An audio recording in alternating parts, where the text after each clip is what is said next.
Two blackouts land back to back. One is loud and political, the other is quiet and surgical. $1 billion camera points at an interstellar visitor, and right when the shutters should sing, the feed goes dark. Not for hours, for days. Meanwhile, another archive pushes a promised data drop into the far future. Coincidence or choreography, glitch or decision, natural comet or something writing its own rulebook. We are going to pull on the thread together. Tap like and subscribe now so you do not miss the next step in this investigation. Here is the paradox. In modern space science, the default is radical openness. Raw frames from Mars rovers, deep fields from space telescopes, weathered dust from asteroids, they pour online with minimal delay. You and I can watch a rover wheel turn almost in real time, yet during the exact window when a spacecraft was expected to image 3I Atlas, a rare visitor from beyond our sun's family, the raw archive goes silent. Then it resumes as if nothing happened. Silence is not proof, but it is a clue, especially when the timeline refuses to behave. Let us set the scene in plain language. Psyche is a precision mission, built to study a metal-rich asteroid with high-resolution imaging. Think of a camera designed to read the texture of a coin from a city block away. In early September, public schedules indicated an opportunity for Psyche to photograph 3I Atlas as it slipped through the inner system. The kind of cross-mission bonus science that agencies love to celebrate. Instead, the record shows no images for the very days when eyes should have been open. Days later, the fire hose turns back on. No explanation, no footnote. Could it be a simple hiccup? Hardware fails, telemetry drops, pointing solutions slip. All true, space is hard. But when ordinary problems hit extraordinary moments, investigators ask harder questions, because in this era, even glitches usually come with a terse line of context. A maintenance note. A calibration tag. A short post that says we had a gap. Here is why. Here is when to expect the rest. That modest transparency is the heartbeat of trust. Remove the heartbeat, and the mind races. Now, step across the ocean. A European archive connected to other instruments initially shows a far future placeholder for certain 3I Atlas data, then shifts to a firm date in early April. That is not a rumor. That is a calendar entry. Why would an open science platform set a timer on the public? There are fair reasons. Teams often get a short head start to check calibration, remove hot pixels, and write the first analyses. Weeks, sometimes a handful of months. But a long lockbox on a once-in-a-generation object invites scrutiny, not outrage, scrutiny. So what exactly is 3I Atlas, and why does it matter? Interstellar simply means not from here. It crossed the gulfs between stars to wander through our neighborhood for a brief, blindingly valuable visit. Most comets play by simple rules. Sunlight warms their ices, gas vents away, and light pressure sweeps dust into a tail that points outward from the sunday. If you have ever watched leaves blow in a steady wind, you already know the choreography. But with this visitor, reports began stacking up about behavior that strains the script. A jet of material that appears to lean sunward, an anti-tail that messes with intuition, spectra with odd chemistry. We will test the natural explanations first, because that is how science walks. Rotation can aim vents in unexpected directions. Electrostatic forces can bully dust. Viewing geometry can fake a forward-pointing tail. Each mechanism is plausible, each might explain a slice.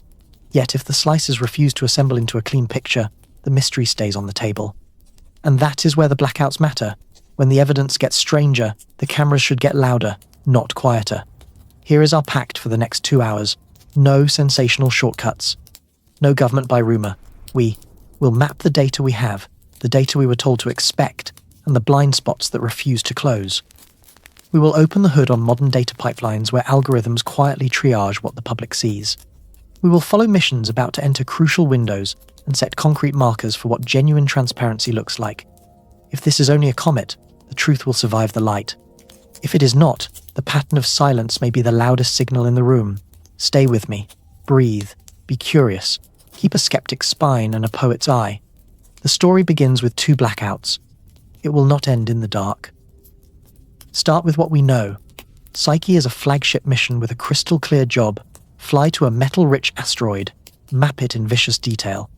Along the way, use spare moments for bonus science when the geometry lines up. Early September offered one of those rare alignments. 3I Atlas slipped into view. Public outreach posts and planning chatter pointed to an imaging chance around the 3rd and 4th. Then, the record goes blank. The raw image page that normally ticks like a metronome shows nothing for the 1st through the 5th. On the 8th, the stream pops back, as if the pause never happened. Gaps happen. Deep space does not care about our checklists. Spacecraft drift. Star trackers need time to settle. Downlink windows close as Earth rotates. None of that is scandal. What matters is how gaps are handled in an era that prides itself on openness.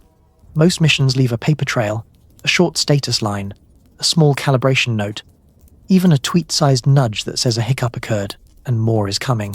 With Psyche during this window, we have a void. No note, no context, no sign that anyone is shepherding expectations. In a thriller, that silence would be a drumbeat. In science, it is a sharp intake of breath. One obvious question hits first.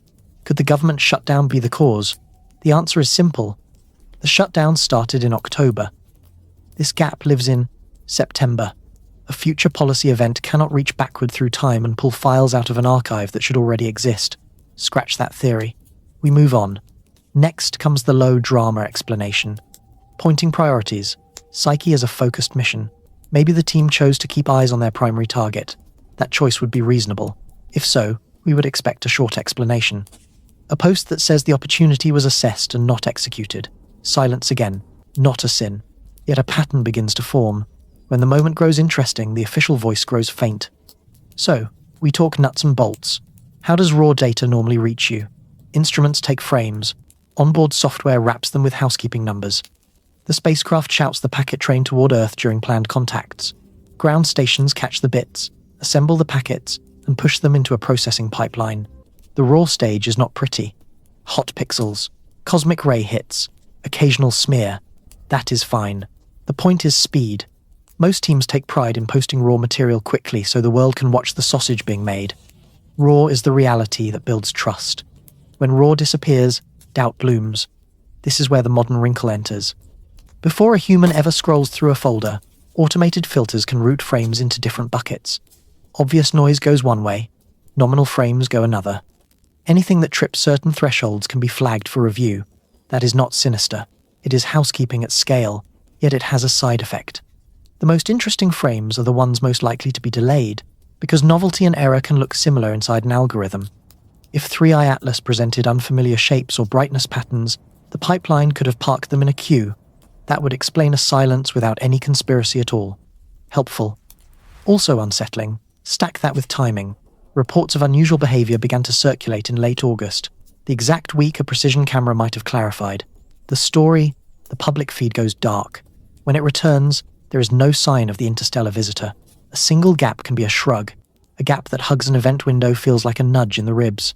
Pay attention. Let us stay balanced. Technical failure is always possible. A camera mode could have frozen. A downlink could have corrupted. A ground server could have choked. If any of that happened, a plain statement would settle nerves. Space fans are generous when told the truth. What they do not tolerate is the feeling that they are being handled. What would a healthy response look like? A short timeline stamped in days. What was expected? What actually occurred? What was lost? What survives in partial form when the world can expect a full note? Give people a shape to hold in their heads, and rumor has nothing to grip. Without that shape, the silence becomes the story. We are not done with Psyche. We will return after walking the broader map. For now, underline the fact that matters. During the most anticipated snapshot window of an interstellar visitor, a mission known for high-resolution imaging went quiet. That does not prove anything wild. It does prove we need better habits for the moments that count. Across the Atlantic, a different flavor of silence wears a timestamp like a mask. Researchers opening a European archive to check on 3i Atlas do not find missing days. They find dates that do not belong to this century. Entries labelled for release in the year 2099. Then, quietly, many of those entries slide to a specific day in early April. Not rumour. Not hearsay. A literal date on the public calendar. What story does a calendar tell when it leaps decades, then snaps to a spring morning a few months away? Let us translate how this usually works. Space agencies often give instrument teams a short lead to calibrate and sanity check before the world piles in. Weeks are common. A couple of months happens. The logic is simple. Clean the worst. Artifacts. Attach the right labels. Avoid sending the community on a wild goose chase over hot pixels and cosmic rays. That buffer is a courtesy to science, not a vault for secrets. So, when a date as far away as 2099 appears next to a dataset tied to a once-in-a-generation visitor, people do a double take. A glitch is plausible. A clerical default that uses a distant year as a placeholder happens in big systems. But then the placeholder changes. Now it reads, April 3rd. The lockbox has a timer. Could the fix simply be an honest metadata correction that needed a human to notice? Absolutely. Large archives are messy machines. The problem is not that a mistake occurred. The problem is the pattern of timing and the nature of the target. If this were routine spectra of a familiar asteroid, no one would blink. But this is an interstellar object already showing behavior that breaks classroom diagrams. In that context, a long embargo feels less like tidying and more like choreography. What would a straight answer sound like? It would be plain speech. We have identified a metadata bug that auto-assigned a far future date. The corrected release is April 3rd to allow uniform processing across partner institutions. Here is the list of instruments affected. Here is what will be in the dump. Here is what will not. That kind of clarity earns patience. Without it, the date itself becomes the headline. The audience is left counting down to a vault opening with no idea what the vault holds. Let us be generous and lay out the fair reasons an agency might delay. You want to ensure cross-calibration between instruments so that a sunward jet in one band lines up correctly with a dust feature in another. You want time to redact fields that could expose sensitive infrastructure. You want to stage a joint release so teams get credit for coordinated work. All valid, all compatible with transparency, if you say so plainly. The danger is the blank space where an explanation should sit. Silence turns reasonable caution into a story of avoidance.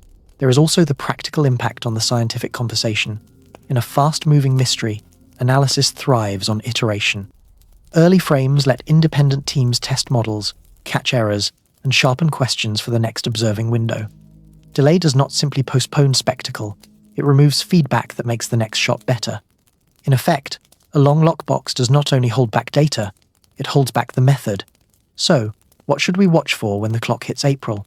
Raw frames with minimal pre-processing, calibration notes that do not hide the sausage, clear logs that acknowledge any gaps and why they exist. If the release arrives as a glossy summary with carefully cropped visuals and no raw backbone, the community will smell curation. If it arrives with warts and context, trust will climb. There is a final subtlety that matters. By pinning a date on the calendar, the agency has inadvertently created a public experiment. Between now and then, independent observers will keep watching 3-Eye Atlas. If the April data contradicts well-documented ground truth without a strong explanation, confidence will dent. If it meshes and adds clarity, confidence will surge. Either way, sunlight wins. Here is the takeaway in plain language. 2099 might have been a harmless bug. April might be a reasonable buffer, but when an interstellar visitor bends the rules, every delay writes a line in the story. The fairest move is simple. Say what happened, say what is coming. Then open the box and let the pixels speak. Start with the picture in your head. A comet warms, ice is turned to gas, dust lifts off, sunlight pushes that dust and the tail streams away from the sundae. That is the classroom dance. Heat, venting, push, tail, elegant and predictable. 3-Eye Atlas takes that choreography and steps on it with both feet. Reports from late summer show a jet that leans toward the sundae, not away, toward. Imagine a campfire where the smoke refuses the breeze and curls back into the wind. Your intuition throws up its hands. The same data sets also hint at an anti-tail. To the eye, it looks like a second tail pointing forward. That usually means geometry is playing tricks, and we will explain that in a later part. Even with that caveat, the picture remains stubborn. This visitor keeps doing things that do not fit a tidy diagram. So how is a normal tail supposed to behave? Sunlight carries momentum. When photons strike dust, they push it ever so slightly. Over hours and days, that small shove becomes a clear direction, away from the sundae. Meanwhile, the solar wind flows outward as a river of charged particles. That stream also nudges dust and gas. Put the two together, and you understand why comet tails are consistent. The physics is gentle but relentless. Push on a cloud long enough, and the cloud points the way you push. A jet that leans sunward needs a special setup. One idea is that the nucleus is spinning and sending out bursts from a vent on the night side that roll around as it rotates. If the timing is just right, and the vent opens while the jetting face is briefly aimed sunward, you get a transient plume that seems to point the wrong way. Another idea calls in electrostatics. Dust grains can charge up in sunlight and electric fields in the coma can herd those grains in surprising arcs. A third idea uses viewing angle. If the dust sheet lies in a plane that matches our line of sight, you can mistake a flat fan for a forward spike. Each of these can matter. None of them is a magic wand. Now for the chemistry. Spectroscopy breaks light into a barcode. Atoms and molecules absorb and emit at very specific colors. By measuring those colors, you read a shopping list of what is present. Observations of 3I Atlas flagged nickel lines and signatures of cyanide. Nickel is not unknown in comets. Cyanide exists in comet comas as a fragile daughter product. The eyebrow. Razor is the combination and the context. Nickel without a strong iron partner is strange since those two metals often travel together in cosmic rocks. Seeing that blend, while the object also misbehaves, dynamically makes people lean closer to the screen. Let us be fair to nature. Nature loves edge cases. Thermal stresses can split surfaces in bursts. A rough crust can funnel gas in odd directions. Dust sizes and shapes tweak how sunlight pushes them. Any single anomaly can find shelter in a natural explanation. The trouble appears when the anomalies stack. Directional jetting that seems to lean sunward, an anti-tail that challenges intuition, chemistry that invites questions, a timeline where the most powerful cameras on deck do not deliver immediate clarity. That is when a story stops feeling like a single weird night at the telescope and starts feeling like a new kind of visitor. We do not need to jump to engines to learn from this. The lesson begins with a clean mental model. Tails point away because light and wind push dust. When you see motion that disobeys that push, you look for rotation, geometry, or electric fields. You try those keys in the lock first. If the lock refuses to turn, you keep the observation alive instead of filing it under mystery and moving on. Honest curiosity is a discipline. It means letting the inconvenient frame stay on the wall. Here is the human part. People crave neat categories. Comet, asteroid, interstellar object. Those labels work until something colors outside the lines. 3I Atlas is drawing on the margins. Maybe a slow turn will pull the plume back into conformity. Maybe a new data release will show the jet was an illusion built by angle and timing. Or maybe the early read is the correct one, and we are staring at an outlier that forces a rewrite. For now, take the rule in your hands. Sun pushes dust away, then hold the exception next to it. This object sometimes points back. The rule still matters. The exception matters more. Because science grows at the edge, where rules bend and patterns break.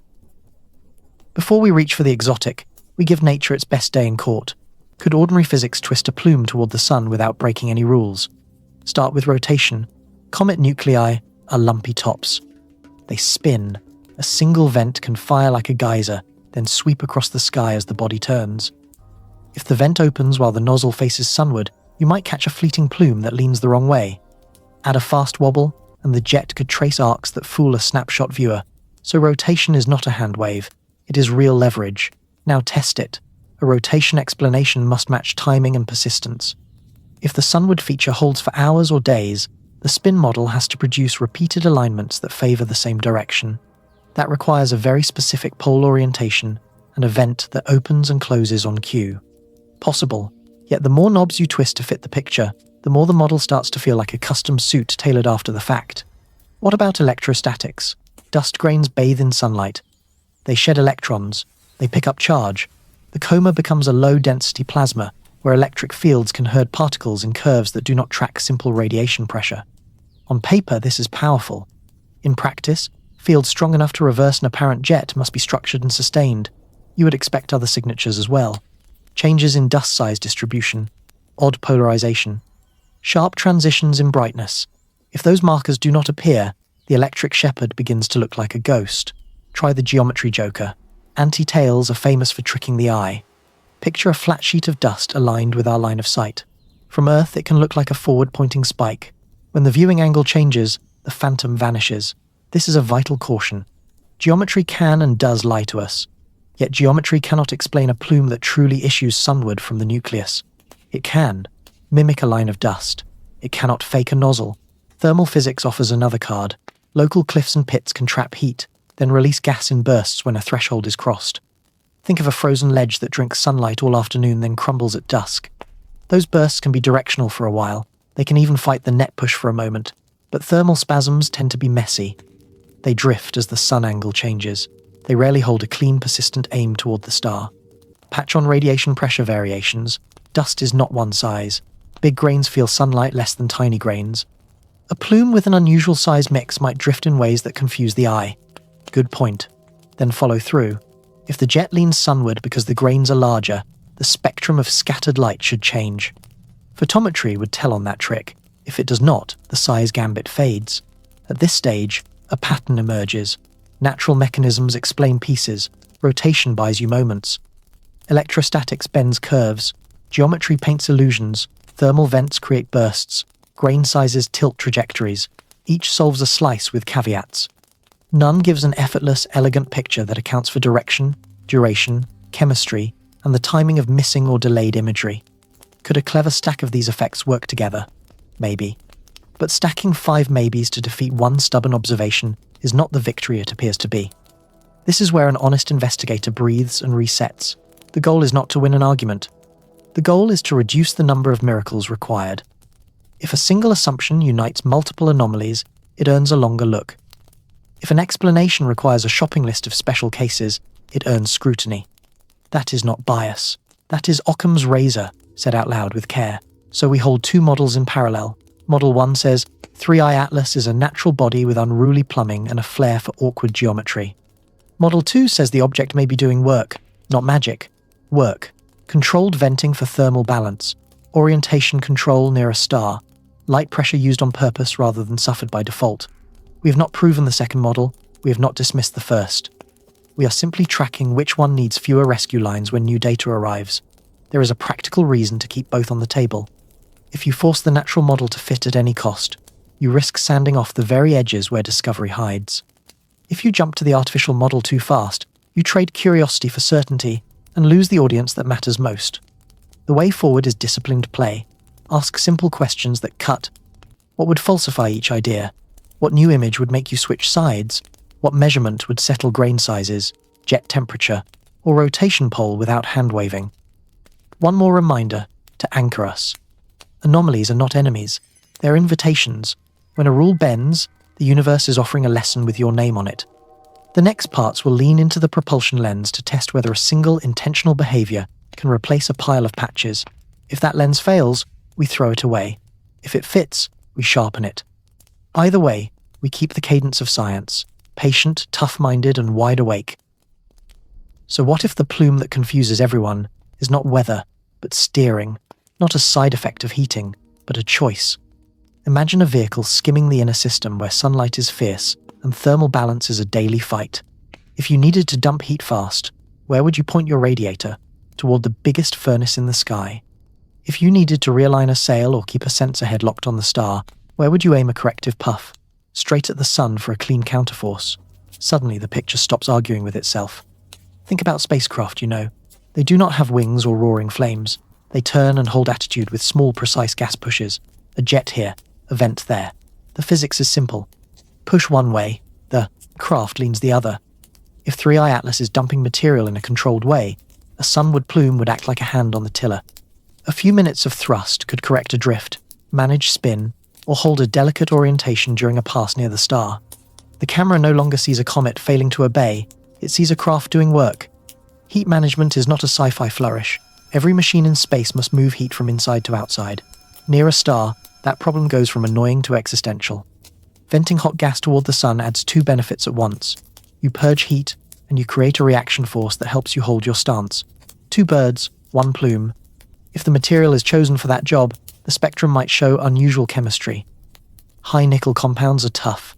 Cyanide carriers can break down into simpler gases under hard light. None of that proves design, but it is not nonsense either. Now bring in the anti-tail. In a propulsion framing, a flat plane of dust could be the wake or the spent exhaust sheet spreading along a stable orientation. To an observer on Earth, line of sight can turn that sheet into a forward spike. The anti-tail illusion and a deliberate sheet are not enemies. They can be the same picture viewed through 2 lenses at once. Light pressure matters too. A thin, reflective surface feels sunlight like a steady hand. Engineers call this a sail, but you can think of it as a giant, patient wing that never runs out of fuel. If a vehicle uses such a surface, it must constantly trim its angle to manage torque and drift. Small jets or vents would do that job. The result would be intermittent plumes that line up in meaningful directions, sometimes exactly toward the Sunday. Ask the hard question now. What would this model need to get right? Directionality must be consistent with control, not random. Timing should make sense near moments of highest thermal or navigational stress. Chemistry should hint at durable materials, or purposeful venting rather than a chaotic stew. Brightness changes should look like pulses, not a slow, chaotic exhale. If future data fails those tests, the maneuver story weakens. If it passes, the picture tightens. There is a quiet elegance here. One assumption joins many puzzles. A deliberate sunward jet explains why a plume leans against the wind. It explains a tidy sheet that masquerades as an anti-tail. It tolerates odd chemistry without waving away the weird as a lab error. It even offers a reason a data pipeline might stall, frames that look engineered trip anomaly flags. Algorithms route them for review, while the ordinary images sail through to the public. We still owe nature full respect. A spinning rock with tricky vents can mimic a pulse. Electrostatics can fold dust in startling arcs. Geometry can fake a forward spear. That is why the next windows matter. Look for repeats that match stress points, near perihelion, near sharp changes in spin, near alignments where a sail would need a trim. Controlled behavior repeats on purpose, noise repeats by accident. Could all of this be an elaborate castle in the air? It could. That is why we name the stakes now, so you can test them later. If new images show the plume drift through many angles with no logic, call it natural. If spectra swing wildly with no consistent story, call it messy heating. But if direction, timing, and composition start to rhyme across instruments and weeks, do not be shocked when engineers and physicists lean forward in their chairs. In the end, a maneuver model is not a leap to little green myths. It is a way to ask cleaner questions. If a thing acts like it is working, measure it like a machine. Clock the pulses, track the torque, weigh the tail. The universe will tell you which story survives. And if the answer is still a stubborn maybe, good. That means we are finally looking in the right place, which is the only place discovery ever hides. Picture the setup. An interstellar visitor sweeps past the realm of Mars. In orbit above that red world, a seasoned scout carries one of the sharpest eyes humanity has ever flown. The high-resolution camera on Mars Reconnaissance Orbiter can read boulders the size of cars and track dust devil footprints across deserts. With the right geometry, it can do more than map Martian ground. It can look outward and catch passing travelers with a clarity ground telescopes can only dream about. That is why this window mattered. It was a chance for the clean shot. How does that camera earn its reputation? It takes images with pixel scales that compress a stadium into a thumbnail and keep the seats legible. Its operators have a long culture of public release. For years, the mission has posted images with regular cadence, annotated, catalogued, searchable by anyone with a browser. When moons eclipse the sun, we see it. When meteorites scratch fresh scars, we see them. Even opportunistic observations of passing objects have surfaced quickly. The norm is simple. When we can, we share. So ask the obvious question. Where are the frames of 3i Atlas? If the geometry lined up, a burst of images should exist. Even a failed attempt usually leaves metadata crumbs. A line that says, target not acquired. A note that a tracking sequence did not lock. The absence of both pictures and clear notes is not a crime, but it is a pattern. Another instrument, another window, another silence, just when a mystery begs for more pixels. Let us be generous and walk through the honest reasons a shot might not happen. The camera could have been booked for critical Mars science that could not be shifted. The pointing rules might have made a fast pivot risky. The brightness and motion of the target might have defeated the tracking mode during the specific pass. Downlink bandwidth is finite, and a backlog of surface campaigns might have filled the pipe. Any one of these would be understandable. They become unsatisfying only when no one says which one applied. Now, imagine the other branch. Maybe the camera did take a sequence. Maybe some frames caught a bright smear against stars at just the right moment. If those frames reveal structure that is hard to square with a tidy comet nucleus, they would instantly graduate into the pipeline we discussed earlier. Flags, special review, coordination with partners. That still does not mean anything nefarious. It means the picture is complicated and people want to be right before they are loud. The problem is not the desire to be careful. It is the vacuum that rushes in while the care takes its time. This is where timing stings. Late summer, raised eyebrows with a sunward leaning plume. Early September brought a gap where another camera should have clarified.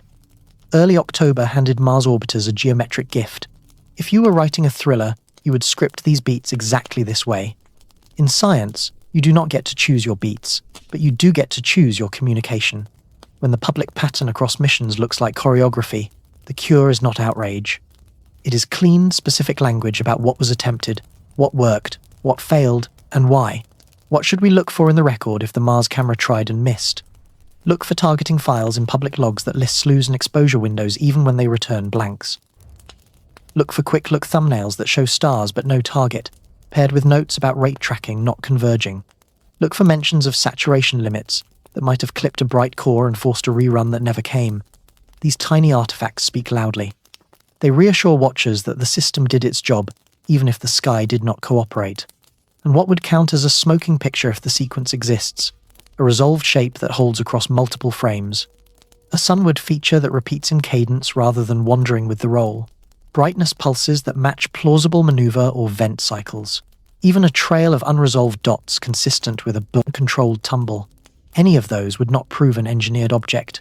They would prove that this visitor is worth the world's best cameras every time geometry allows. Until we see either the attempt or the result, we hold two truths. The Mars eye is capable. The Mars eye is busy.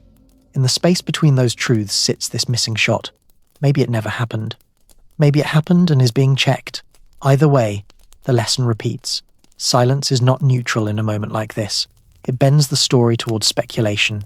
The antidote is simple and human. Tell us what you tried. Tell us what you saw.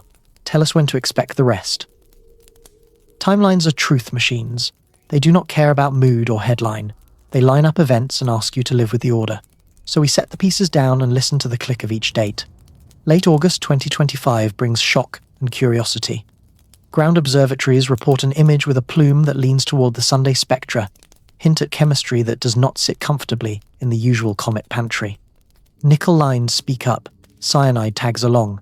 Independent analysts begin to trade notes. The community mood flips from routine excitement to a quiet hum that feels like the room leaning forward. Now roll into September. Ahead on the calendar sits the Psyche opportunity.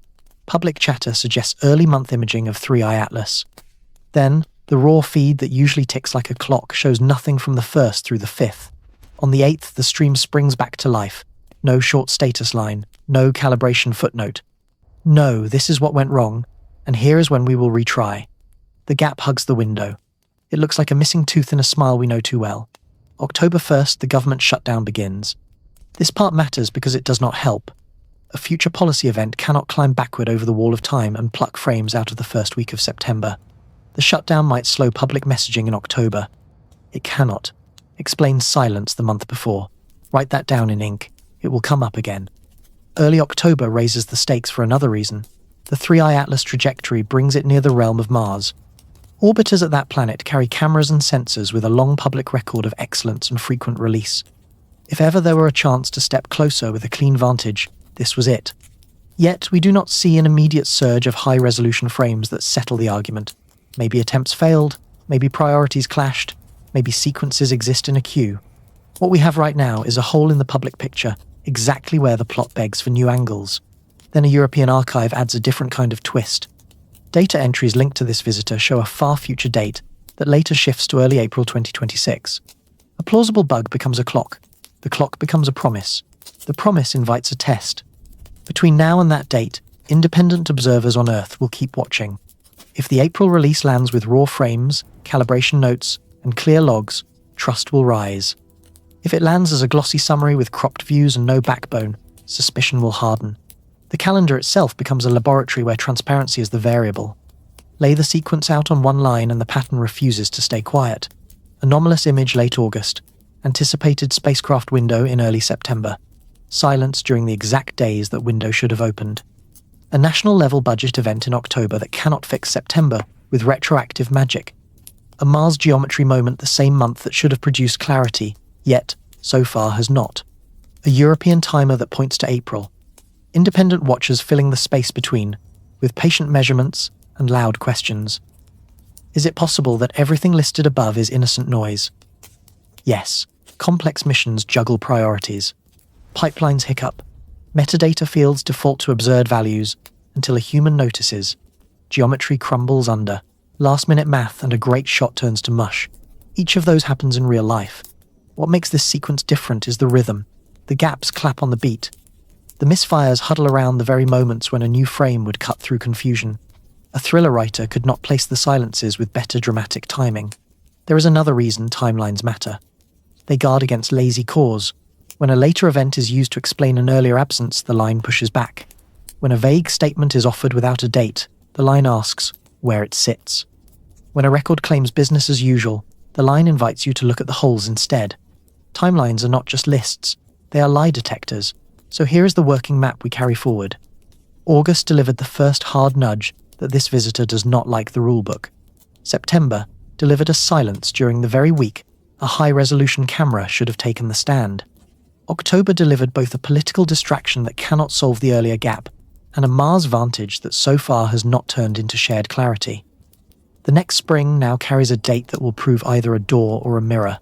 Through it all, citizen scientists and small teams will keep logging photons while the larger pipelines decide how and when to speak. Could this all be coincidence? It could. Or the timeline might be whispering that our systems are not prepared to handle novelty at speed and in public. Either way, the cure is the same.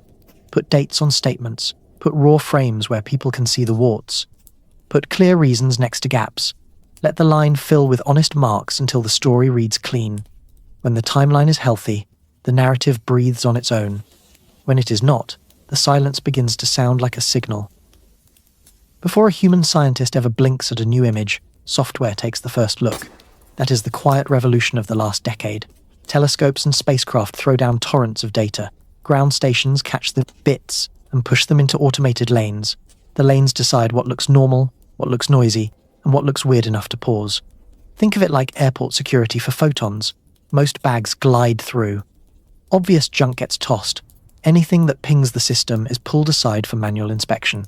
In astronomy, that triage is done by artificial intelligence and machine learning, trained on years of ordinary stars, ordinary dust, ordinary comets. The system learns the shape of normal.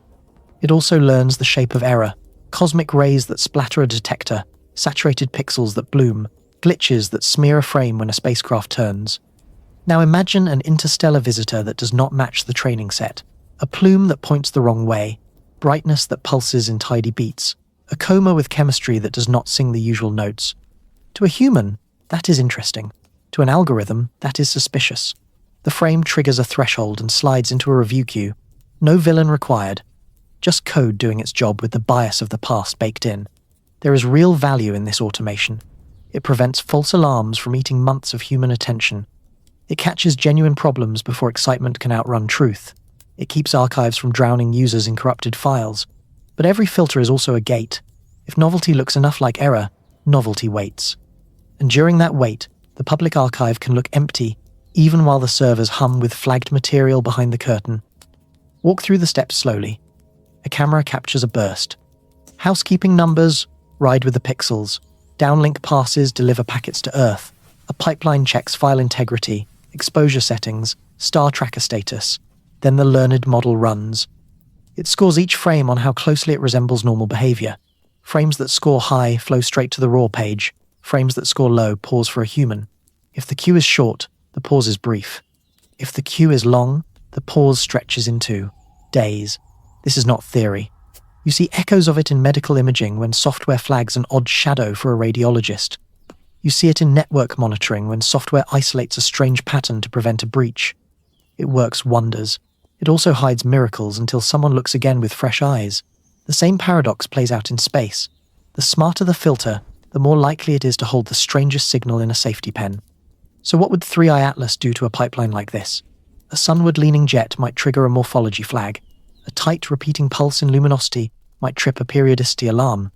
Lines from unusual molecules might push a spectrum into an outlier bucket. None of these are errors. They are the kinds of surprises the science actually wants. Yet the first responder is code that has never seen them before. Add one more human layer. When a flagged frame involves a high-profile target, the review does not happen in a vacuum. Teams coordinate. Partners compare calibrations. Managers weigh messaging. That is sensible in a world where a single mislabel can spiral into public confusion. It is also how a gap grows from hours to days. Nobody lied. The system simply slowed at the very moment curiosity accelerated. There is a fix that does not require tearing down the pipeline. Publish 2 streams. Let the polished raw continue for the main page. Add an experimental lane where flagged frames appear with a bright warning and minimal delay. Tell viewers these are unvetted and maybe noise. Let the world help sort. Citizen scientists will misfire sometimes. They will also find needles while the hay is still warm. Transparency can be tuned. Post a daily ledger that lists how many frames flowed, how many paused, and why. Note when an anomaly is under review without promising a conclusion date. These tiny signals keep trust alive. They also teach the public how modern discovery actually works. Less like a hero unveiling a single perfect image, more like a network of instruments and people learning together. The point is not to shame automation, it is to name the trade. Speed and safety on one side, serendipity on the other. When a visitor from between the stars wanders through, the balance should lean toward light. Let the filters protect us from obvious junk. Do not let them bury the frontier under good intentions. When software says maybe, let humans see the maybe. Curiosity will do the rest. Governments do not only launch rockets, they manage risk. When a dataset feels routine, it moves fast. When a dataset hints at something that could shift policy, markets, or international posture, the pace drops to a cautious walk. That pause has a name inside institutions: classification. It is not a cartoon stamp. It is a sliding scale of rules that decide who sees what and when. Think through the logic.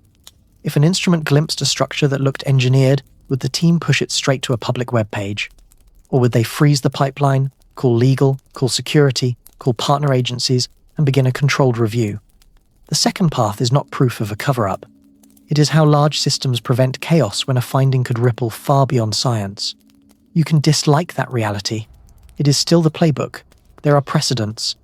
Early reconnaissance satellites returned film that lived in vaults for decades before the public learned how sharp those eyes were. Apollo carried hours of audio that sat in storage until patient archivists pushed it into daylight. Planetary missions have held data back for brief proprietary periods so teams could verify, calibrate, and publish without a storm of premature takes.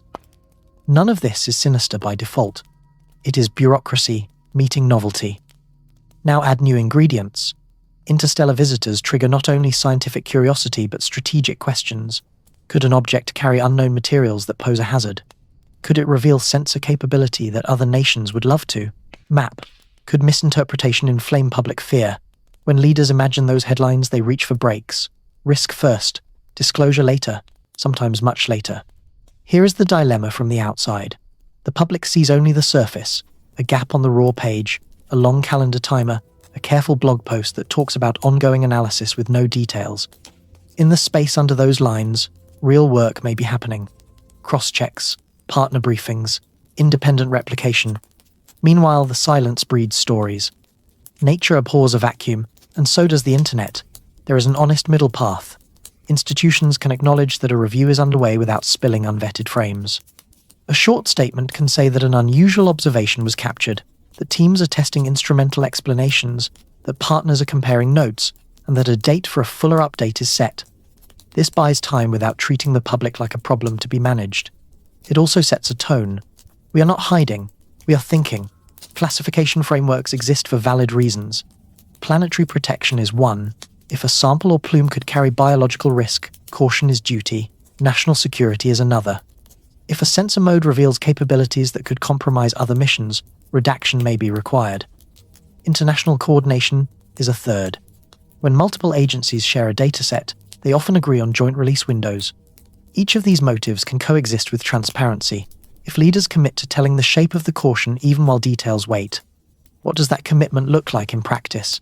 Publish a review timeline, publish a list of instruments in the loop, publish the kinds of tests being run. Do not promise conclusions, promise process. When people see the gears turning, patience rises, and conspiracy loses oxygen. Bring this back to 3i Atlas. If a sunward plume and odd chemistry are only quirks of nature, openness will eventually erase doubt. If the frames show geometry that unsettles, the old categories, openness becomes even more important. A discovery that reshapes our frame of reference belongs to everyone. Locking it behind years of silence would trade short-term control for long-term distrust. So, we ask institutions to be brave in a measured way. Keep what you must keep while danger is sorted. Share what you can share about the path forward. Treat the public as grown-ups who can hold two ideas at once. Something unusual may be in hand. Caution is warranted. Curiosity is welcome. If you think this sounds idealistic, remember the winds. Cassini announced plumes at Enceladus after verification, not after decades. The public understood that calibration took time. The excitement grew because the process was visible. That is the model to copy. The next sections will turn to the missions now on deck and the choices they face. Will they lean into light or into secrecy? The answer will tell us as much about us as it does about whatever is flying through our sky. A spacecraft built to read an ice-covered moon is about to pass through a moment where the wider sky matters. Europa Clipper is tuned for one of the purest questions we can ask. Could an ocean under ice hold life?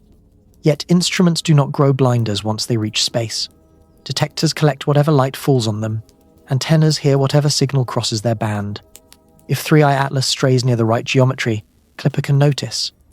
Not because it was built to chase visitors, but because physics does not care about our job descriptions.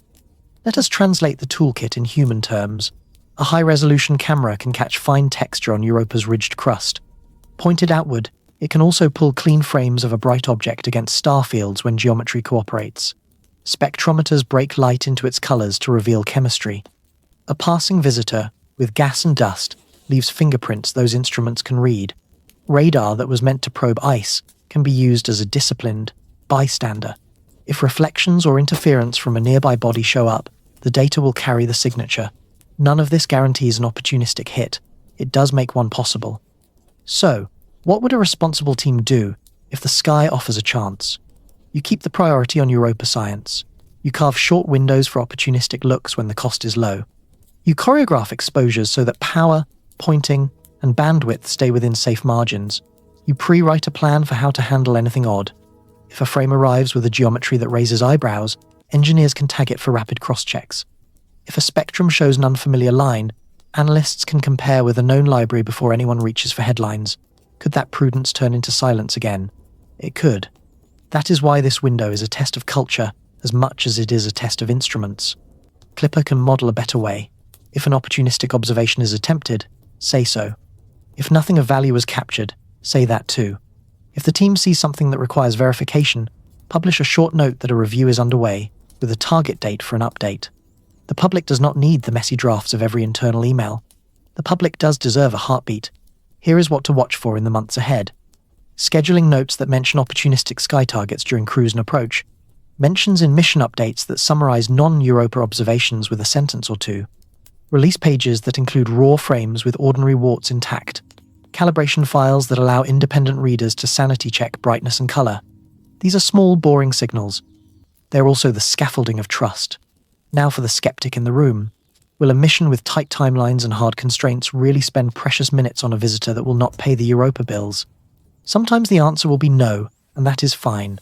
Good science is ruthless about priorities. What matters is that the reasoning is shared. If the team says the risk to pointing was not worth it, or the power budget was too tight, or the downlink pipe was already full, the conversation ends with respect. When people understand the why, they can live with a no. There is an upside that is easy to miss. Even if Clipper never catches 3i Atlas directly, its approach and operations will train a generation of engineers and analysts in habits that either raise or lower the bar for transparency. Every status note, every raw image ledger, every candid admission of what worked and what did not will become precedent. The way you do one mission is the way you teach the next 5. So ask the simple questions that keep us honest.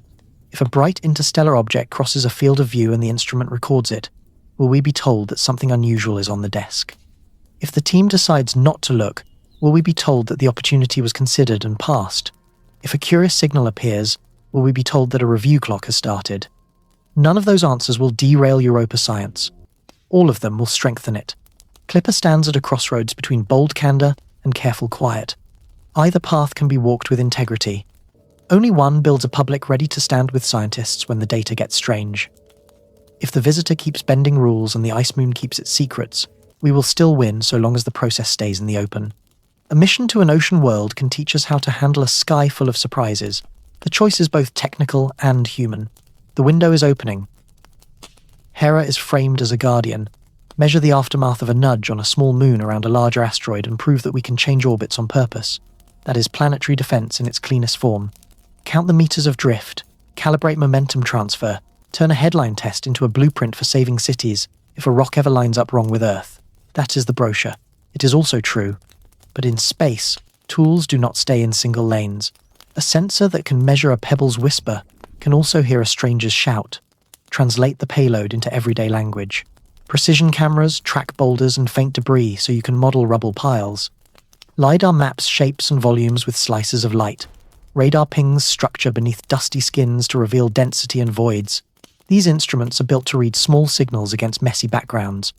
That means they are also very good at noticing anything unusual that wanders through a scene. You do not switch off awareness because a different target drifts into view. That is the dual-use truth. Every defensive eye is also a watcher. Early warning radars built to catch missiles ended up tracking aircraft, weather, and even space junk. Weather satellites intended to follow clouds also reveal ships, fires, and power outages. The same will be true for a mission like Hera. Its sensors are tuned for subtlety. If a bright interstellar visitor passes within practical reach, those sensors will notice. Maybe not with a dedicated campaign, maybe just as bystanders, but the photons do not ask permission. Why does that matter to our story? Because the line between saving lives and shaping narratives is thin. Planetary defense earns budgets and public trust by promising something humble and heroic. We will spot threats and change their paths. Surveillance is more complicated. It asks for patience with ambiguity and forbearance, while institutions decide what to release. The world has fresh memories of data being filtered before it reaches citizens. When a mission carries both capacities, the posture of communication becomes as important as the engineering. There is a generous interpretation that still demands rigor. If Hera's instruments ever collect even incidental data related to a visitor like 3i Atlas, teams will want to verify. Cross-calibration must be tight, partner agencies must be aligned, international agreements might set joint release windows. None of that is unfair. The unfair part arrives if nothing is said, while months slide by and the public is asked to accept that nothing notable happened during the most interesting moments in years. So we describe the honest path. Publish simple ledgers. How many opportunistic observations were attempted during transit? How many succeeded? What modes were used? Add a short sentence when a frame is held for review. Not a revelation. A heartbeat. When the review ends, release the raw with relevant warts and calibration notes. Admit when a chance was missed because pointing rules were strict or the power budget could not bend. That is not weakness. It is how trust grows. There is also the scientific upside of candor. When communities outside the core team can test raw returns, they often catch edge cases faster. They will misinterpret sometimes. They will also find real needles. That feedback sharpens the mission's own work and builds a public that understands how error turns into knowledge. A defense mission that invites outside eyes becomes more resilient, not less. Now, name the risk. If Hera becomes one more node where interesting frames disappear into quiet lanes for long stretches, the pattern we have been tracing hardens. Psyche's missing tooth in the archive. A European date that moves like a lockbox with a timer.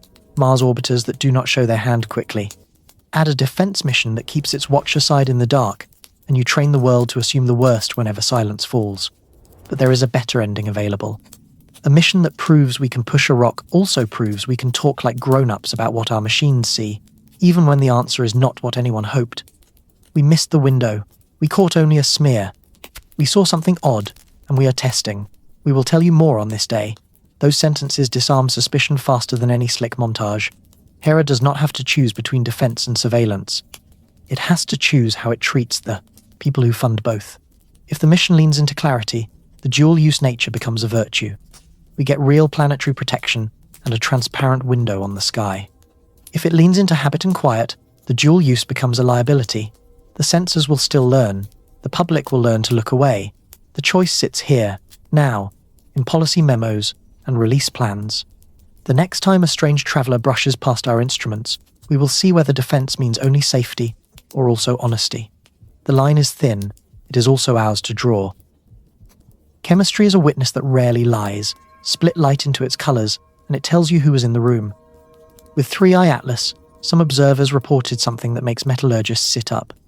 Nickel shows its hand, iron does not. Those two elements are close cousins in the cosmos. They are forged in similar stellar furnaces, and they travel together through the history of rocks. So when nickel appears without a clear iron partner, the mind starts building possibilities, and the pulse quickens a little. Let us translate spectra into plain speech. Imagine a piano. Each atom and molecule plays a handful of very specific keys. When starlight passes through a gas or reflects off dust, Those keys leave faint marks in the light. We catch that light and spread it into a rainbow with thin, dark, or bright lines. Those lines are the fingerprints. Chemists and astronomers have catalogues of them. Match the pattern, and you identify who is singing. In comets, you expect a choir, water-derived fragments, carbon-based radicals, traces of metals knocked free by heat. Nickel is not impossible. It has been seen in some comet comas before. But usually iron hums along nearby, because iron and nickel like to show up as a pair. They are common in meteorites. They live together in the cores of differentiated bodies. Their ratio tells stories about formation, heating, and shock history. So, a spectrum where nickel stands out while iron slouches in the background is a raised eyebrow, not a smoking gun. What could do this the natural way? Temperature and sunlight can drive selective release. If the surface binds iron tightly in minerals that do not let go until higher heat, you might get a nickel-rich vapor first. Grain size matters as well. Tiny nickel-bearing grains can lift more easily than iron locked in larger crystals. Ionization makes a difference. If iron is more likely to lose electrons and hide in states the instrument is less sensitive to, you could undercount it. Calibration and sky subtraction also matter. A small error can dim one set of lines enough to skew a ratio. Now walk the road that invites speculation. On Earth, when engineers want toughness in hostile environments, they often use high nickel formulations. Think of alloys meant to face heat, corrosion, and radiation. Nickel lends stability and strength when the world is trying to tear a lattice apart. If you saw a plume with nickel forward and iron shy, one story whispers that you are looking at the breath of something built for punishment. That is not proof. It is a reason for sharper questions. There is a middle path that keeps us honest. Ask what measurements would discriminate between natural fractionation and engineered residue. Look for the company nickel keeps. Are there trace elements that ride with nickel in industrial recipes, like chromium or molybdenum, and do their lines appear in telling ratios? Are there isotopic fingerprints that point to a particular history? Does the nickel signal rise and fall in step with events that look like controlled venting, rather than random thermal burps? If the answer to those tests is no, the exotic story fades. If the answer is yes, the pressure to explain grows. We also need to treat cyanide with care. Cyanide features in comet comas are not rare. They often come from the breakdown of more complex organics. Alone, they do not scream technology, but when odd chemistry stacks with directional behavior, curiosity compounds. The safe move is not to jump to engines. It is to widen the measurement net and shorten the time between capture and release so independent teams can test every mundane avenue before we entertain the wild ones. There is a practical communication lesson here. When a spectrum raises eyebrows, say so plainly. Publish the raw, the calibration, the sensitivity limits, the sky models used to subtract background. If you needed to smooth the data, show the parameters. Invite replication. Time is the enemy of truth when the gap between capture and scrutiny stretches. The longer the wait, the easier it becomes for a simple observational quirk to mutate into legend. 3i Atlas is already misbehaving dynamically. That does not mean its chemistry must be exotic. But chemistry is where a quiet confirmation would live if the object is more than ice and stone. If later releases show nickel standing alone while iron stays faint across instruments and weeks, the question will not go away. If better calibrated spectra bring iron back into the choir, we will update the story and move on wiser. For now, hold the thought like a small stone in your pocket. Nickel without iron is odd but not impossible. The right heat, the right grains, the right instrument response could fake it. Or it could be a sign that the dust around this visitor has a history we do not recognize yet. The next sections will strip away optical illusions and then run a focused thought experiment. If purpose were present, would the patterns look like this? We keep both doors open until the data tells us which hallway we are standing in. Your eye wants to trust a picture. Space delights in breaking that trust. An anti-tail looks like a tail that points forward, as if the comet is being dragged by its own hair. Intuition screams wrong. Yet there is a clean, natural way to fake that shape. When a wide sheet of dust lies in nearly the same plane as our line of sight, perspective stacks. That sheet into a thin spike that seems to point toward the Sunday. No engines required, just geometry, doing a card trick. Build the scene in slow motion. A comet sheds dust in all directions, but the sun and the orbit sculpt that dust into a large, gently curving sheet. Think of a vast, nearly flat fan made of transparent ash. From most angles, you see it as a soft triangle that opens away from the Sunday. Change the viewpoint and you are suddenly looking edge-on through many layers of that same sheet. layer upon layer, adds brightness along one narrow line, like staring along the edge of a stack of glass panes. The line looks like a spear pointing forward. It is not a jet. It is a perspective pileup. There are names for the curves that guide this play, but you do not need jargon to feel the effect. Big grains drift slowly and stay close to the orbital path. Fine grains drift faster and spread outward. Time since ejection sorts the dust as well. The sheet is a map of size and age. When Earth happens to lie near the plane of that sheet, the map becomes a mirage. The forward spike sharpens. Later in the orbit, when the viewing angle shifts, the spike collapses back into a broad fan, and the illusion fades. Light finishes the trick. Sunlight does not push all dust equally. Large grains shrug off radiation pressure. Tiny grains sail. If a forward-pointing feature is built mostly from larger grains that hug the orbital plane, it will resist the outward shove and keep its narrow look longer. Meanwhile, the finer grains stream away and form the familiar tail behind. A single comet can therefore wear both a normal tail and a forward spike, and the two features are not fighting each other. They are the same sheet seen from two different truths at once. How do we test this without hand-waving? Start with timing. Anti-tails appear during specific weeks, when the line from Earth to the comet skims the dust plane. The feature should grow as that alignment tightens and fade as it loosens. Next, look for color clues. If the spike is built from larger grains, the way it scatters light will tilt slightly toward the red compared to the finer spray. Photometry can catch that. Finally, track motion across nights. A real jet fired from a nozzle near the nucleus will rotate or precess as the body turns. A perspective spike will hold its place more stubbornly, because you are looking along a structure as big as a planet's orbit. Now, clear the table of misunderstandings. An anti-tail can be real as a geometric effect and still tell you nothing about forces at the nozzle. It can explain a forward spike in a single image, and yet fail to explain a separate plume that truly leans sunward near the core. That distinction matters.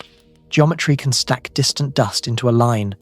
Geometry cannot make a local jet issue from the nucleus toward the sun and stay there with purpose. When we separate the mirage from the machine, what remains is the piece that needs more than perspective. There is also a caution for our own minds. Once you learn the trick, it is tempting to use it as a universal solvent. See a forward feature, say anti-tail, move on, resist that reflex.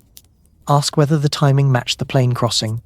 Ask whether color and motion behave like a sheet, not a nozzle. Ask whether other instruments saw matching changes. If the answers line up, the illusion stands. If they do not, the stagecraft is not enough. Bring it back to 3-eye Atlas. An anti-tail may well account for some of the forward-leaning lines in early images, especially if Earth briefly skimmed the dust plane. We should expect that and not fear it. At the same time, reports of a plume that leans sunward close to the core and lingers across hours belong to a different box. Geometry can decorate that picture. It cannot power it. This is the rhythm we keep. Explain the illusion where it fits. Subtract it where it does not. What survives the subtraction is the true puzzle. That is where we aim the next measurements and the hardest questions. Let us run the picture as if intent is real, not because we believe it, but because testing the idea may reveal where nature ends and purpose begins. Imagine 3-eye Atlas as a vehicle that needs to keep its face to the sun to manage power, navigation, and heat. A vehicle like that would live and die by attitude control. Small, clean pushes. Brief pulses, heat dumps that double as steering. In that frame, the confusing plume stops being an accident. It becomes a tool. Start simple. Venting is thrust. Push gas one way and you move the other. A sunward jet is not defiance of physics. It is physics used with intent. If a wide reflector is on board, sunlight itself becomes a steady hand. Engineers on Earth already fly light sails that feel photon pressure like a patient breeze. Sails need trimming. Every shift in angle twists the craft. That twist is torque. Small puffs cancel that torque. The result is a sequence of short, directional events that could look exactly like the tidy plume some observers described. Heat is the second job. Near the sun, every surface soaks radiation. Long before a camera sees structure, a thermal engineer sees limits. You must move heat away from sensitive parts. You can radiate it slowly, or you can purge it fast by expelling hot material. Point that purge toward the sun, and you get two wins at once. You cool the core, and you gain a reaction force that holds your stance against light pressure. If the expelled material carries nickel-rich compounds because those survive harsh environments, the spectrum starts to make emotional sense. Still not proof. A better story. Now, build a checklist that would stress test this model. Direction must make sense. Plumes should line up with the vector that brings the craft back into a preferred orientation, not wander randomly. Timing should cluster around moments of stress, near closest approach to the Sunday. After a rotation drift, during a geometry, change when a sail needs a trim, brightness should rise and fall in pulses, not smear. Chemistry should repeat in recognizable ratios if the same system is dumping similar material each time. If future frames check those boxes, the idea earns another day. If they fail, we put it down. At a motion test you can feel, controlled systems repeat, noise does not. If a series of images shows a sunward feature that appears, disappears, then returns with similar length and brightness after a predictable interval, that smells like a cycle. If the feature marches through many angles with no logic, that smells like messy heating. Both are measurable, neither requires faith. Consider orientation. A craft that uses light pressure would prefer a stable attitude relative to the Sunday. That preference would leave fingerprints. The anti-tail would hold a steady plane more often than not. The plume would swing less than a geyser on a random rock. The overall centroid of the coma could skew in a way that matches a controlled push. Analysts already track these shifts for natural comets. Apply the same math, and the result will either rhyme with control or refuse. Noise caveats matter. Detectors clip bright cores. Processing pipelines smooth, sharpen, and subtract. Review delays can chop a smooth series into jittery fragments. To defend the test, we need more raw frames faster, and with clear calibration notes. We need timestamps that let us measure intervals to the minute, not the day. We need signal-to-noise figures and exposure info, not only pretty composites. That is not a luxury. It is the cost of answering the question cleanly. There is also the falsifier we must welcome. If the plume persists during times when a light sail would not need trim, if the chemistry jumps wildly from pulse to pulse, if the anti-tail flips plane angles with no external trigger, if non-gravitational accelerations refuse to match any plausible thrust budget, any of those would collapse the propulsion idea with a satisfying thud. Good. Ideas that cannot be killed are not ideas. They are myths. So why run this thought experiment at all? Because it reduces the number of miracles required. A single working assumption can unify jet direction, pulse timing, coma geometry, and odd but durable chemistry. If nature alone can do that with fewer moving parts, nature wins. If purpose does it with fewer, purpose becomes the simplest story. Either way, we end with a testable frame that tells us what to measure next and when to measure it. Hold both models with equal pressure. Natural mischief, with rotation, fields, and perspective. Intentional work with venting, light pressure, and thermal management. The winner will be the one that needs the fewest rescues as new data arrives. That is science with its sleeves rolled up, not a verdict, a plan. Zoom out, and the story stops being only about one strange traveller. You start to notice a rhythm in other frontiers, where the data that should sing arrives as a whisper. Fusion labs make bold announcements, then ask the world to wait for raw curves that never quite appear. Radio observatories catch unusual bursts, then hold catalogues while teams finalize priority papers. Defense platforms operate with unparalleled sensitivity, and almost no public record of what they notice unless a press office decides a highlight serves a narrative. None of this proves anything about 3i Atlas. It does trace a culture. The culture grew for understandable reasons. Competition is fierce. Reputations and funding ride on being first and being right. Pipelines are fragile and crowded. Mistakes travel faster than corrections, so leaders build habits that prefer curation to exposure. They release the glossy and park the messy. They promise detail later. Later rarely feels like now. In medicine and cybersecurity, those instincts save lives. You quarantine a suspicious file before it infects a network. You hold an ambiguous scan until a radiologist reads it twice. But science in the open sky thrives on friction and many eyes. When a fusion record is claimed without raw diagnostics, independent teams cannot pressure test the pulse. When a radio burst is catalogued months after the fact, the follow-up window is gone. When a surveillance platform maps a transient and the data never finds daylight, the world never learns what the sensor can teach. Apply that pattern back to our case and you see why the timing stings. A plume that leans toward the sun appears in late summer. A camera that could clarify falls silent during the early September window. Mars orbiters that could resolve structure do not show shots quickly. A European archive moves from an absurd far-future placeholder to a spring date that becomes a clock. The choreography looks familiar, because the choreography is everywhere. Reduce noise, control narrative, avoid embarrassment, accidentally hide the frontier. There is another layer that makes this pattern sticky. Careers are built inside these systems. Young scientists learn what earns praise, clean figures, safe claims, papers that never have to be retracted. Raw dumps with warts and caveats feel risky, so the social gravity pulls toward caution dressed as professionalism. Over time, caution becomes silence at precisely the moments when chaos would be most fruitful. We are not powerless in the face of that gravity. Fields have reversed similar trends before. In genomics, early release norms emerged because the pace of discovery demanded them. In planetary science, raw rover images became standard because they built global engagement and caught errors fast. In open-source software, publishing nightly builds invited volunteer testers who found bugs that big teams missed. Each of those shifts began as a choice, then became culture. So, what would a healthier culture look like for sky anomalies? Quick ledgers that admit when something odd arrived, raw frames with clear warnings that they are unvetted, calendars with real dates and the reasons behind them, shared checklists for what minimum context must accompany a release, so independent readers can replicate. Postmortems that explain misses and near misses with human detail instead of sterile phrases. None of this requires new rockets. It requires different reflexes. Here is the practical payoff. When the next visitor bends a rule, the pipeline will already have lanes for novelty. Review will still happen, but curiosity will not sit in the dark while it does. Teams will still publish careful papers. But the world will not spend months arguing over rumors. Small laboratories and citizen scientists will join the hunt while the trail is fresh. And when the answer is boring, people will accept it because they saw the process, not only the highlight reel. This wider pattern is why our story matters, even if 3i Atlas ends up as a natural comet with unruly plumbing. The point is not to prove a fantasy. The point is to tune a system that currently muffles the exact kind of surprise that made most of us fall in love with science. We deserve a culture that treats the frontier as a commons, not a product launch. If you feel a little defiant at that thought, good. Defiance built the practices we now consider ordinary: preprint servers, public code, raw image pages. None of those were default. They were demanded, defended, and then normalized. We can do that again. The pattern of silence is not a law of nature. It is a habit.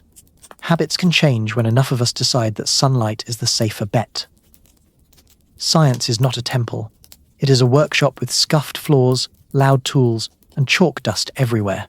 The promise is simple. Tell the world what you saw. Tell them how you saw it. Let them try to break it, and keep what survives. Under pressure, that promise wobbles. Headlines tempt. Careers tremble. Institutions worry about being clowned by a false alarm. That is when the workshop door starts to close. 3i Atlas sits right at that hinge. If we want the method to work, we have to pry the door back open and let the draft rush in. History is a steady chorus of anomalies that looked wrong until they were the new right. Radioactivity began as fogged photographic plates in a drawer. Quasars sounded like radio noise until the redshifts blew minds. Dark matter arrived as a rude mismatch between galaxy rotation and the gravity we could count. None of these would have survived a culture that quarantines surprise until it can be presented without risk. They grew because raw oddities were shared, fought over, and refined in public view. So what does the method look like when it is healthy? First, you document the observation with all the ugly bits. Exposure settings, timestamps, detector quirks, weather notes, and the mistakes you already corrected. Second, you propose simple, killable explanations and invite others to swing. You make falsifiers explicit. If X is true, my idea dies. Third, you release enough raw that competitors can replicate or refute. Fourth, you update loudly when you are wrong. The reward is not never being wrong. The reward is never hiding when you are. Now map that onto our story. A sunward-leaning plume is reported. The method says, publish raw frames with calibration files and the simplest geometric model you used. List the obvious natural explanations and say what would kill each. If rotation is your favorite, show the pole you think matches and what light curve would disprove it. If electrostatics could do it, show the field strengths required and which polarimetric signatures should appear. If a propulsion framing seems elegant, list the pulse patterns that must repeat and the thrust budget that would be needed. Then shut up and let 100 eyes try to break all of it. Instead, we have seen a softer pattern. A gap where raw should be, a delay where iteration should churn, careful essays that discuss caution without enough numbers for outsiders to chew. This is the method under pressure, still principled, but diluted by fear of embarrassment and the gravitational pull of PR. You can feel the hesitation in every phrase. We are investigating. We will update. Soon. Without artifacts, soon. Curdles. There is a counter-argument worth hearing. Moving fast with half-baked data can flood the zone with error. It can waste time and torch trust when the correction arrives. True, but speed and sloppiness are not synonyms. You can move quickly and mark your uncertainty in neon. You can release rough frames with a banner that says unvetted, do not overinterpret, and still let the village test your work. The internet is not only a rumour mill, it is also the largest peer review panel in history if you give it a chance. Healthy method also needs incentives aligned with bravery. Reward teams that post raw and publish post-mortems. Celebrate corrections as signs of strength, not shame. Review panels can set expectations in calls and grants. If your mission promises open data, we expect ledgers of gaps, not just highlight reels. Journals and preprint servers can host dedicated lanes for anomaly reports with strict formatting. Methods first, speculation later, falsifiers mandatory. Build the scaffolding, and people will climb. There is a subtler pressure we must name. Young scientists watch how seniors survive. If the lesson they learn is that silence protects careers, they will grow quiet when the air crackles with newness. If the lesson is that good faith openness leads to swift help and fair credit, they will publish early and often. Culture is a baton. We pass it one uncomfortable choice at a time. Bring it back to measurement, because rhetoric does not photograph a comet. The path forward is not a manifesto. It is a checklist we can do tomorrow. Timestamp with precision. Publish raw alongside processed. Describe your cleaning steps. Share your code, or at least the parameter values that matter. State your priors, and the exact observation that would make you flip. Repeat the observation whenever geometry allows, even if the first result was muddy. Invite independent teams to schedule their own looks, keyed to your predictions. When their results agree, confidence rises. When they do not, the disagreement is the data. Either way, the method breathes. If 3i Atlas settles into natural mischief after a flurry of attention, that is not a loss. It is a win for a system that surfaced a weird frame, hammered it with light, and learned something honest. If it refuses to behave and evidence builds toward controlled behavior, the only path to a civilization-scale discovery runs through the same discipline. Measurements shared, models tested, egos parked, process visible. The method does not need a cape. It needs room. It needs leaders who will take the heat for being transparent, and communities that will hold their nerve when the first drafts are messy. The workshop door stands on its hinges. Push, let the noise in, trust the tools. The next part makes the case that the public is ready to stand in that draft with us, without panic, without myth, and with a kind of grown-up curiosity that institutions should be brave enough to meet. We have been told a myth about audiences. The myth says people crave certainty, cannot hold two ideas at once, and will panic if you show your work before it is pretty. The reality is different. Every day, millions check weather maps with cones of uncertainty and still decide what to wear. Patients read test results that say inconclusive and book follow-ups without burning clinics. Sports fans live with probabilities and still scream at the TV. People can handle nuance when you talk to them like equals, so speak plainly. We saw something odd. We are not sure yet. Here is what we think it could be. Here is what would prove us wrong. Here is when we will check again. Those sentences feel small. They're actually architecture. They build a bridge between experts and citizens that can carry the weight of surprise without snapping. The bridge needs railings, not decorations, timestamps, methods, links to raw, a calendar note for the next window. That is all. Examples from other fields show how this works. Meteorologists do not hide early storm tracks because they might shift. They publish cones with probabilities, update frequently, and color code risk. When the track moves, nobody screams conspiracy. They expect movement because the method is visible. In medicine, good clinicians share differential diagnoses. It could be this, or this, or this. We are ordering these tests to narrow it down. Patients hear honesty, not weakness. They become partners in the process instead of passive recipients of pronouncements. Space can do the same thing with comets and cameras. What stops us is not the public's fragility, it is our fear. Fear that a wrong turn will be screen-grabbed forever. Fear that a messy draft will be taken out of context. Fear that loud bad actors will flood the zone with noise. Those risks are real. But the cure is not silence. The cure is structure. Post the raw with warnings and standardized context. Keep a running ledger of updates so the latest information is always on top. Pin corrections where the originals lived. Give journalists and citizen scientists the tools they need to avoid old versions and cherry-picked frames. Trust compounds when institutions make a few specific promises and keep them. Promise to announce when an anomaly is under review. Promise to share the minimum viable context, time, instrument mode, exposure, calibration status, and known caveats.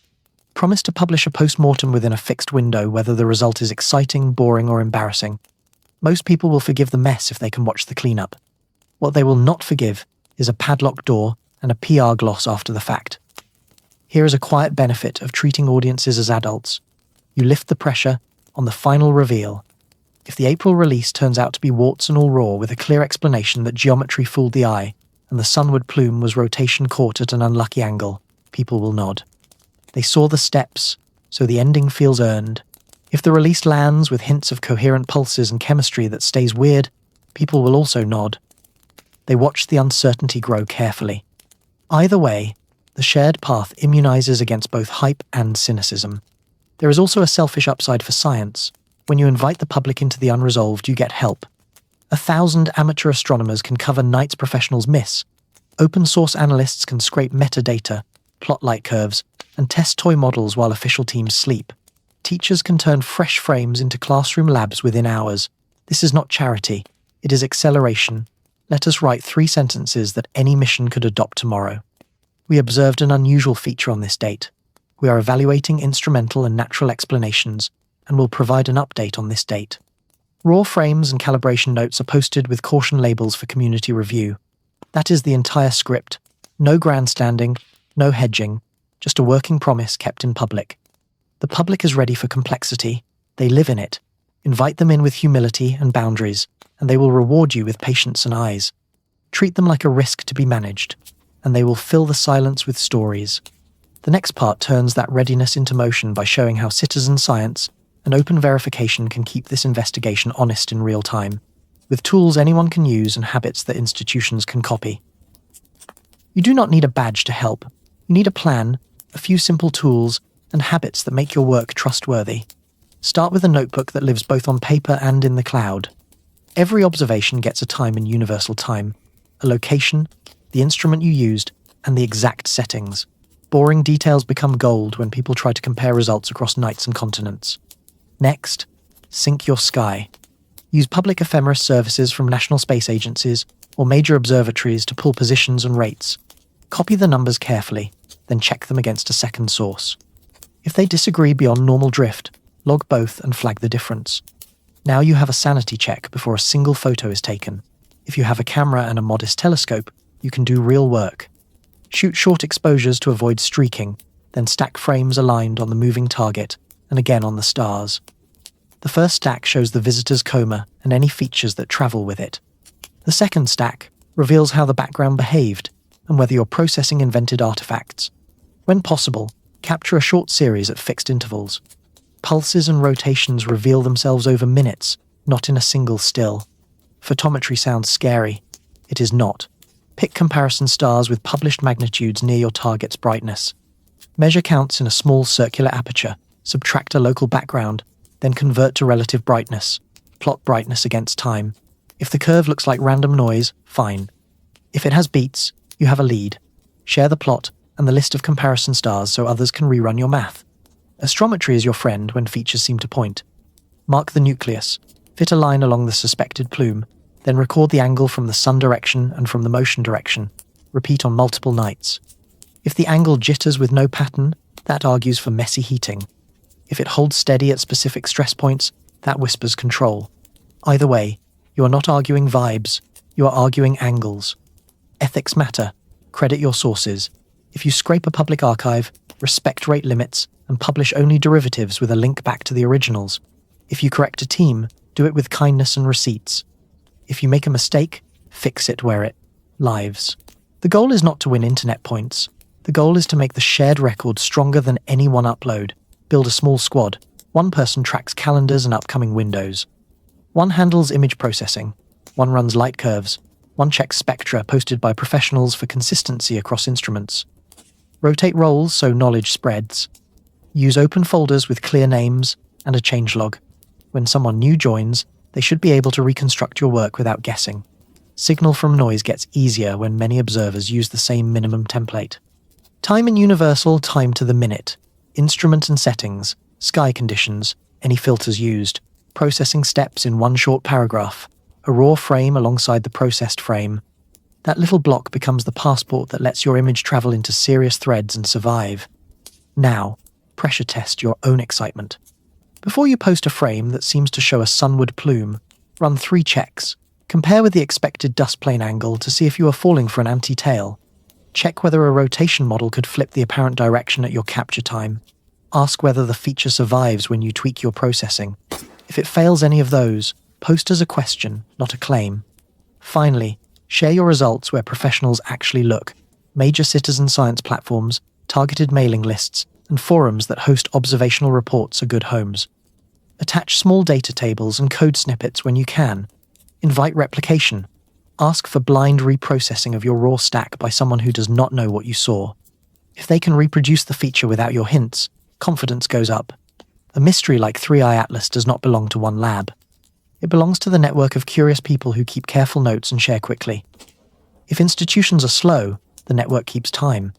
If institutions are open, the network catches errors and accelerates the win. Either way, the path to clarity is the same. Many eyes, honest methods, receipts on the table. A clock is now part of the story. Early April sits on the calendar like a sealed door with a combination lock. When it opens, we will not judge by adjectives or trailer music. We will judge by artifacts. That is how a community keeps itself honest. So we set clear markers today, then measure the release against them when the day arrives. No drama required, just receipts. First marker is raw, fast, and full. A healthy release includes unprocessed frames with ordinary blemishes intact, plus the basic context needed to read them. Timestamps to the minute in universal time, exposure settings, instrument mode, and a simple statement of calibration status. If the page offers only polished composites and color-graded posters, you are looking at a highlight reel, not a data drop. Posters are fine, but they must sit beside the raw backbone or the truss line dips. Second marker is calibration that does not hide the sausage. Expect flat fields, dark frames, and notes on cosmic ray cleaning. Expect a short paragraph on how hot pixels were handled and which known detector quirks might affect this target. Expect a link to the response curves for the instrument so independent analysts can replicate color corrections. If those pieces are missing, nobody can check whether a sunward spike is a real plume or a processing artifact born from an aggressive filter. Third marker is a ledger of gaps. Do not bury missing days inside silence. List them. Say why they exist, whether the cause was pointing, downlink congestion, instrument safing, or simple human error. Ambiguity fills with fiction. A clear line that reads no data on this date for this reason keeps fiction out. The ledger should also note any frames under review, with a short phrase that tells the shape of the caution. Anomaly and morphology under verification is enough. Fourth marker is timing that respects iteration. A one-and-done dump looks tidy. Real science breathes. If early frames point to a feature that begs for follow-up, the release should include a plan for additional looks or a note on why none are possible. If partners are coordinating, say which instruments are in the loop and when their pieces are expected. That creates a roadmap the public can track without rumor. Fifth marker is consistency across instruments. If a forward-leaning line appears, the release should show how its angle compares to the dust plane derived from dynamics. If spectra hint at nickel without iron, the release should include sensitivity limits for the iron lines and a short discussion of possible confusion sources. When images and spectra rhyme, confidence rises. When they tell unrelated stories with no attempt at synthesis, something is off. Sixth marker is humility on display. A good release names the leading natural explanations and the tests that would kill them. It also names any speculative frames with the same honesty. If a propulsion reading feels elegant, say what pulse pattern would support it and what would shred it. This is not about theatre. It is about showing that falsifiers exist before the debate gets loud. Seventh marker is access that invites help. Open download links with sane rate limits. Small example scripts or parameter files that let a motivated reader reproduce a thumbnail. Contact points for error reports. None of that makes the data better, but it makes the analysis faster, and it shows the agency understands that trust is built by empowering others to check the work. What should worry us if April lands badly? A glossy video with stirring narration and no raw. A single curated figure with heavy smoothing and no calibration note. A press line that gestures at classification without explaining what category of risk is being managed. A silence about the specific days everyone has been asking about. Those are red flags. They do not prove malice. They do prove that the release is designed for optics more than for truth. And what should make us exhale? A pile of raw frames, calibration files, and plain language summaries that admit the warts. A ledger that says, "We missed this window, and here is why." A spectrum pack that explains sensitivity and shows iron limits whether they are high or low. A timeline for the next look with a promise to post a post-mortem on a fixed date. Early April is not a verdict. It is a test of process. If the door opens and daylight pours through, the mystery will sharpen quickly, even if the answer is ordinary. If it opens onto a small polished room with no windows, the community will know to keep the pressure on and the telescopes pointed. Either way, the clock is useful. It gives us a moment to practice how a knowledge civilization should behave when the universe throws a curve. Let us land this plane with 3 clear doors. None of them require faith. All of them require measurements. The first door is ordinary wonder. 3i Atlas is a natural body that happens to stack awkward traits. Spinning vents create brief sunward-looking plumes when geometry and timing line up just so. A sheet of dust fools the eye into a forward spike during a narrow plane crossing. Nickel lines bloom from selective release, while iron hides in states or grains the instruments barely touch. The gaps in archives are human systems wobbling under load, not a hidden hand. This door teaches humility. Nature is rowdier than our diagrams. We update models and add a footnote to textbooks about interstellar visitors that refuse to be tidy. The second door is a hybrid. The object is partly natural and partly adapted. Imagine a rubble core dressed in engineered skin, or a captured comet repurposed as a slow courier, using vent control and light pressure to hold orientation during a flyby. In this door, the sunward plume is a tool, not a tantrum. The anti-tail is real geometry from a large dust sheet created by repeated controlled releases. The nickel hint belongs to durable coatings or thermal hardware that shed traces under stress. The silence in the archives reflects a scramble to verify what careful eyes suspect. This door stretches our categories. Natural and artificial stop being opposites and become ingredients. The third door is the clean leap. We are watching a built machine navigate a star. Venting is thrust on purpose. A sail or reflective structure rides sunlight like a river. Heat dumps are deliberate, pulse timing is repeatable, and lines up with stress points. Spectra hold steady in ratios that look more like recipes than geology.